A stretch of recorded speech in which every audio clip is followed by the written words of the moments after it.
அப்புறம் ஒரு விமர்சனம் வர ஆரம்பிச்சிருச்சு, என்ன கிழக்கில் எழுதுறாரு அப்படின்னு. நான் இப்போ ஷேர் பண்ணால் எனக்கு அந்த கேள்வி வந்துருச்சு. அப்புறம் தான் நான் சொன்னேன், தம்பி கிழக்கில் தான் சூரியன் உதிக்கும், அதுக்கு நீ ஒன்றும் பண்ண முடியாது, அங்கேயும் உதிக்க வேண்டி இருக்கிறது என்றால் உதித்து விட வேண்டியதுதான்.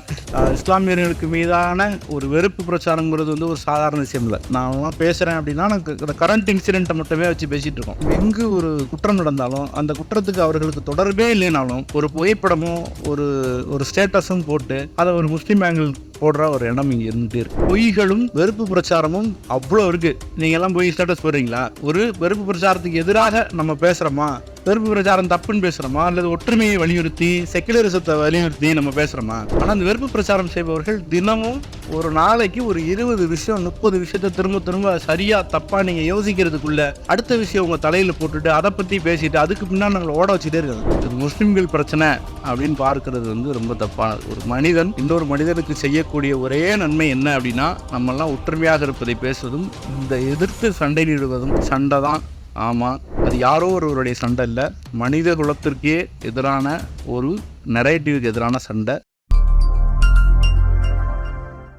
இன்னைக்கு எழுதியிருக்கிற புத்தகத்தோட ஒரு அளவு இருக்குல்ல, எனக்கு ரிவ்யூ பண்ணுறதுக்கு நான் சரியாக இருப்பேனா அப்படின்னு எனக்கு டவுட் வர்ற அளவுக்கு அதில் அவ்வளோ கண்டென்ட் இருக்குது. ஒரு சின்ன பையன் வந்து இந்த வயதுக்காரரால் எழுதக்கூடிய புத்தகமாக என்னால் ப்ராசஸ் பண்ணவே முடியல. தம்பி இனி தான் எழுதுறியா அப்படின்ற மாதிரி எனக்குள்ளே கேட்டுக்கிட்டே இருக்கேன். ஆனால் ஒரு விஷயம் ரொம்ப ப்ராமிசிங்கான விஷயம் என்ன அப்படின்னா, ஒரு விஷயத்தை படித்தா எங்கிட்டலாம் ஏதாவது ஒரு ஆர்டிக்கல் கொடுத்தாருன்னா நான் நிறைய நோண்டிகிட்டே இருப்பேன். மிச்சவங்களுக்குலாம் அந்த ஸ்பேஸ் இருக்காது, ஒரு 2 நாளுக்குள்ளே போட வேண்டியது இருக்கும். எங்களுக்கு அப்படி இல்லை, எனக்கு இன்னும் கொஞ்சம் படிச்சுட்டு வா, எனக்கு இன்னும் நிறையா ப்ரூஃப் ஆட் பண்ணி கொடு அப்படின்ட்டு. ஒரு தீசிஸ் மாதிரியே இருக்கும் தம்பியோட எழுத்து எல்லாமே. எழுதி முடிச்சு கீழே ஒரு 20 லிங்க் கொடுத்துருப்பான். அந்த 20 லிங்க்கை நம்ம படித்தவர்களை நமக்கு ஒரு வழியாயிருவோம், அந்த அளவுக்கு இருக்கும். இந்த புத்தகத்தோட ஒரு ஸ்டேஜையும் வந்து என்கிட்ட சொல்லிட்டு அது புக்காக போகுது அப்படின்ட்டு. அப்புறம் ஒரு விமர்சனம் வர ஆரம்பிச்சிருச்சு, என்ன கிழக்கில் எழுதுறாரு அப்படின்னு. நான் இப்போ ஷேர் பண்ணால் எனக்கு அந்த கேள்வி வந்துருச்சு. அப்புறம் தான் நான் சொன்னேன், தம்பி கிழக்கில் தான் சூரியன் உதிக்கும், அதுக்கு நீ ஒன்றும் பண்ண முடியாது, அங்கேயும் உதிக்க வேண்டி இருக்கிறது என்றால் உதித்து விட வேண்டியதுதான் அப்படின்னு சொன்னேன். சார், எங்கெல்லாம் வாய்ப்பு கிடைக்கிறதோ அங்கெல்லாம் வந்து பேசுகிறதுங்கிறது ரொம்ப முக்கியமானது. இப்போ இந்த புத்தகத்தை ஆஞ்சிநாதன் எழுதலைன்னா யாரும் எழுதியிருப்பேன். எனக்கு நிறையா டவுட் இருந்துச்சு இந்த புத்தகத்தின் மேலே. ஏன்னா இந்திய மக்களாகிய நாம் அப்படின்னு ஒரு தலைப்பு, அப்புறம் வந்து கான்ஸ்டியூஷன் அப்படின்றது வந்து ரொம்ப ஒரு வேகான சப்ஜெக்ட். அதுவும் இல்லாமல் எனக்கெல்லாம் பார்த்தீங்கன்னா அந்த மாநில சுயாட்சி புக்கு படிச்சுட்டு இதுக்கப்புறம் கான்ஸ்டியூஷன் பற்றி எந்த புத்தகமும் வந்துடாதுன்னு ஒரு ஆழமான நம்பிக்கை இருக்குது. இன்னும் இந்த இப்படி ஒரு ட்ரை சப்ஜெக்டை ஃபஸ்ட்டாக புக் எழுதிட்டாங்கன்ட்டு எனக்கு ஒரே வருத்தமாக இருந்தது. பட் புத்தகத்தில் இருக்கிற ஆழம் இருக்குல்ல, அது ரொம்ப முக்கியமானது.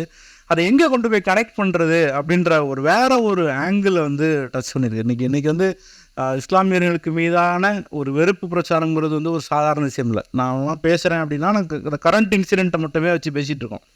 அதுக்கு மேலே கொஞ்சம் பின்னாடி போனோம்னா ஒரு 5 வருஷம் 10 வருஷம் அல்லது ஒரு 15 வருஷத்துக்குள்ள இவங்களுடைய நடவடிக்கை, இந்த சோஷியல் மீடியா காலத்துக்கு பிறகு இந்த ஆன்லைனில் என்னவெல்லாம் நடக்குது, இந்த ஆன்லைனை எப்படியெல்லாம் ஸ்பேம் பண்ணி வச்சுருக்காங்க அப்படின்ட்டு ஒரு விஷயமும் பார்த்தீங்க இன்றைக்கி அப்படின்னா, அவங்க நினைக்கிற சாப்பிடக்கூடாது, அவர்களுக்கு ஒரு உணவு பழக்கம் இருக்குது என்றால் அதை நீ சாப்பிடாத அப்படின்னு சொல்கிறாங்க. அவர்களுக்கு ஒரு உடை பழக்கமாக இருக்கிறது என்றால் அதை நீ வந்து போடக்கூடாது அப்படின்றாங்க. அவங்களில் யாராவது ஒரு பையன் லவ் பண்ணிட்டா அதுக்கு பேர் ஜிஹாத், லவ் ஜிஹாத் அப்படின்னு பேர் வச்சுருக்காங்க. வேறு மதத்திற்கு மேலே லவ் பண்ணும்போது வந்து எனக்கு தெரிஞ்ச வரைக்கும் ஜாதியவோ மதமோ பார்த்துட்டு லவ் பண்ணுறதில்ல. கல்யாணம் பண்ணுறதுக்கான மேட்ரிமோனியில் போய் அதை டக்குன்னு போட்டு பார்ப்பாங்களா இருக்கலாம்.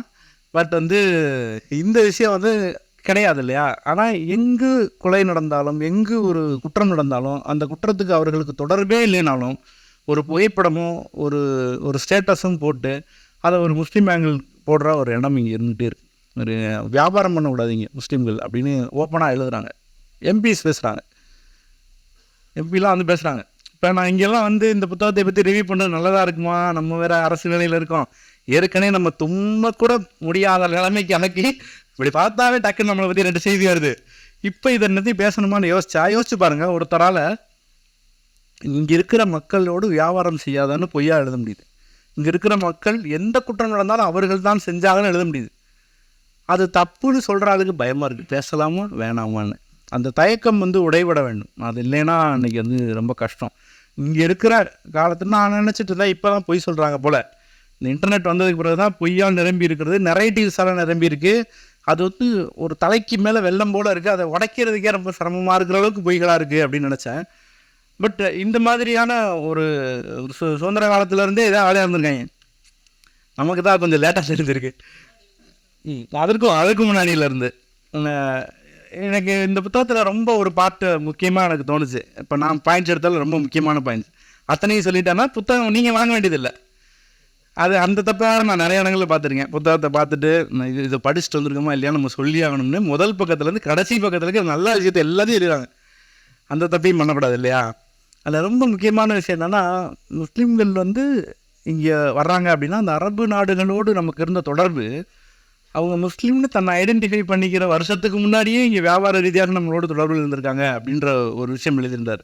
அது ரொம்ப முக்கியமானது. அதற்கு பிறகு நபி காலத்திலே இங்கே வந்து மாஸ்கெல்லாம் வந்துருச்சு அப்படின்ற தகவல்.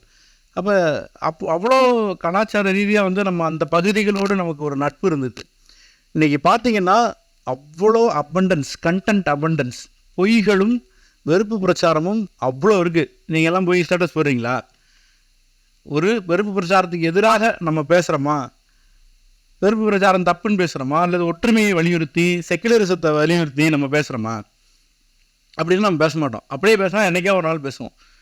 ஆனால் அந்த வெறுப்பு பிரச்சாரம் செய்பவர்கள் தினமும் ஒரு நாளைக்கு ஒரு 20 விஷயம் 30 விஷயத்தை திரும்ப திரும்ப சரியாக தப்பாக நீங்கள் யோசிக்கிறதுக்குள்ளே அடுத்த விஷயம் உங்கள் தலையில் போட்டுட்டு அதை பற்றி பேசிட்டு அதுக்கு பின்னாடி நாங்கள் ஓட வச்சுட்டே இருக்காங்க.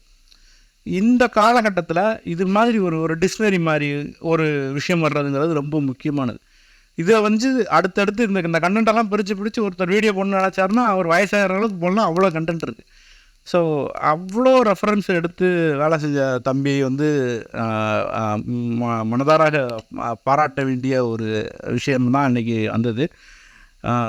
ரொம்ப நாள் கழித்து நான் பேசுவதற்கு ரொம்ப தயங்கின போதும் இந்த புத்தகத்தில் இவ்வளோ வாஸ்ட் கண்டென்ட்டை எழுதின ஒரு விஷயத்திற்காக நிச்சயமாக இந்த புத்தகம் பரிந்துரைக்கப்பட வேண்டிய ஒரு விஷயந்தான்.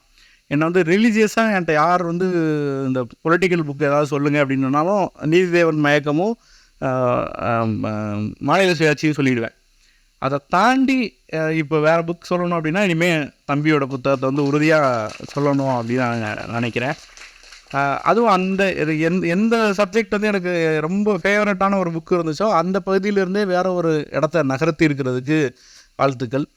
நல்லவர்களுடைய அமைதி தான் அவர்களுக்கு கிடைக்கிற ஒரு பெரிய ஒரு சக்தியாக இருக்கிறது. அதனால் என்ன வேணால் பேசுகிறாங்க. இப்போ என்ன சிக்கல்னால், இப்போ நான் ஃபேக் நியூஸ் பற்றி ரொம்ப காலமாக எழுதிட்டு இருக்கேன்.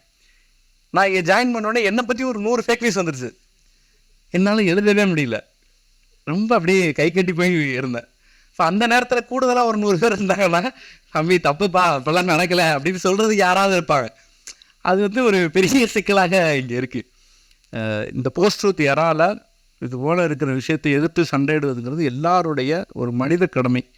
அது முஸ்லீம்கள் பிரச்சனை அப்படின்னு பார்க்கறது வந்து ரொம்ப தப்பானது. ஒரு மனிதன் இன்னொரு மனிதனுக்கு செய்யக்கூடிய ஒரே நன்மை என்ன அப்படின்னா, நம்மெல்லாம் ஒற்றுமையாக இருப்பதை பேசுவதும் இந்த எதிர்த்து சண்டையிடுவதும். சண்டை தான், ஆமாம், அது யாரோ ஒருவருடைய சண்டை இல்லை, மனித குலத்திற்கே எதிரான ஒரு நரேட்டிவ்க்கு எதிரான சண்டை. அதில் நீங்கள் எல்லாரும் கண்டிப்பாக காலையில் சாப்பிட்ற மாதிரி பல் வளர்க்குறீங்களான்னு தெரில, அதையும் சேர்த்து சொல்லிடுறேன். பல் வளர்க்குற மாதிரி நீங்கள் வந்து இந்த வேலையும் உறுதியாக செஞ்சே ஆகணும். அது வந்து ஒவ்வொரு மனிதனின் இந்த காலத்தின் கடமை.